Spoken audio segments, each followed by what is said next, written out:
కబ్జాలు, అభివృద్ధి లేని సంఘటనలు, ప్రతిపక్షం మీద తప్పుడు కేసులు, జైలుకు పంపించడాలు, ఇసుక లేక నిర్మాణాలన్నీ ఆగిపోయి ఎక్కడ కూడా అభివృద్ధి అనేది మర్చిపోయి ఈరోజు ఆంధ్రప్రదేశ్ రాష్ట్ర ప్రజలందరూ కూడా ఇబ్బందులు పడే పరిస్థితులలో మళ్ళీ రాష్ట్రంలో ఒక నమ్మకం, ఒక కొత్త ఉత్సాహము. మొన్న విజయనగరంకి వెళ్ళినప్పుడు 6 లక్షల మంది అక్కడికి చేరుకోవడము, మళ్ళీ రాష్ట్రం బాగుపడుతుంది, సరైన నాయకులు వస్తే ఈ రాష్ట్రానికి మంచి రోజులు మళ్ళీ వస్తాయనే నమ్మకాన్ని మళ్ళీ ఈరోజు తెలుగుదేశం పార్టీ, జనసేన పార్టీ, ఈ 2 పార్టీలు కూడా ఈరోజు ప్రజలకు ఒక నమ్మకము ఇవ్వడం జరిగింది. నిజంగంటే రాష్ట్ర పరిస్థితి ఏమైపోతుందో, ప్రజలు ఏమైపోతారో అనే ఒక టైంలో యువతకి ఒక భరోసా ఇవ్వాలి, రైతులకి భరోసా ఇవ్వాలి, మహిళలకి భరోసా ఇవ్వాలి, రాష్ట్ర ప్రజలకి అండగా ఉండాలని ఒక ఆలోచనతో లోకేష్ అన్న గారు ఒక పెద్ద నిర్ణయం తీసుకొని పాదయాత్ర, యువగలం అనే పేరుతో పాదయాత్ర మొదలు పెట్టడం జరిగింది. ఆయన పాదయాత్ర మొదలుపెట్టిన మొదటి రోజు నుంచే ఆయన తిరగలేడు, ప్రజల్లోకి వెళ్ళలేడు, ఉండలేడు, కష్టాలు ఎదుర్కోలేడు. ఆయన వస్తే రాళ్ళు విసిరేస్తాము అని ఎన్నో విధాలుగా, ఎన్నో రకాలుగా భయపెట్టడానికి, ఆ యువగలాన్ని ఆపడానికి చాలా ప్రయత్నాలు చేశారు. కొత్త కొత్త జీవోలు తీసుకొచ్చినారు, పాదయాత్రలో తిరగకూడదని చెప్పి మాట్లాడినారు, మీటింగ్లు పెట్టకూడదని మాట్లాడినారు. ఆఖరికి లోకేష్ అన్న గారు మైక్ పట్టుకొని మాట్లాడితే కూడా మైకు లాగేసుకున్న పరిస్థితి.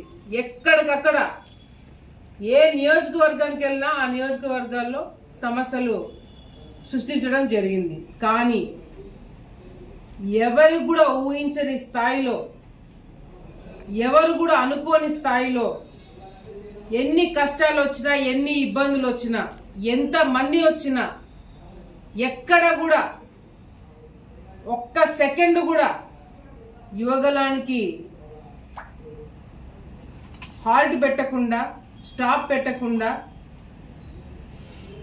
దూసుకుపోతూ ప్రతి ఒక్క జిల్లాలో, ప్రతి ఒక్క నియోజకవర్గంలో సమస్యలు అడిగి తెలుసుకోవడమే కాకుండా రాజకీయ పరిస్థితులు ఏ విధంగా ఉన్నాయి, మహిళలు ఏ విధంగా ఇబ్బందులు పడుతున్నారు, లీడర్లు, కార్యకర్తలు ఏ విధంగా ఇబ్బందులు పడుతున్నారు, ఏ గ్రామంలో ప్రజలు ఈ సమస్యలు ఎదుర్కొంటున్నారు అనేది కళ్ళారా చూసి, అడిగి, నేర్చుకొని ఈరోజు ఒక మాస్ లీడర్గా యువగలాన్ని పూర్తి చేయడమే కాకుండా ప్రతి ఒక్కరు కూడా, ఆఖరికి ప్రతిపక్షంలో అధికారం పార్టీ, పార్టీలకు అతీతంగా ప్రతి ఒక్కరు కూడా శభాష్ అని అనుకునేలాగా ఈరోజు లోకేష్ అన్న గారు పాదయాత్ర ముగించడం అనేది ప్రతి ఒక్కరం కూడా ఎంతో సంతోషపడుతున్నాము. ప్రతి ఒక్కరి ఆశీస్సులు లోకేష్ అన్న గారికి ఉంటాయని చెప్పి కూడా మేమందరం కూడా అనుకుంటున్నాం. ఎందుకంటే ఆయన కుటుంబాన్ని వదిలేసి,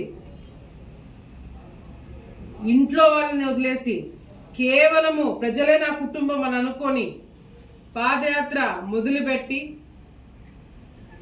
కేవలం ఒకే ఒక్కసారి ఆయన తండ్రి నారా చంద్రబాబు నాయుడు గారిని అరెస్ట్ చేసినప్పుడు మాత్రమే బ్రేక్ తీసుకోవడం జరిగింది. అది కూడా కుటుంబాన్ని ఆదుకోవాలా, తల్లికి ధైర్యం చెప్పాలా, కుటుంబ సభ్యులకి ధైర్యం చెప్పాలా, ఈ రాష్ట్ర ప్రజలకి ధైర్యం చెప్పాలా.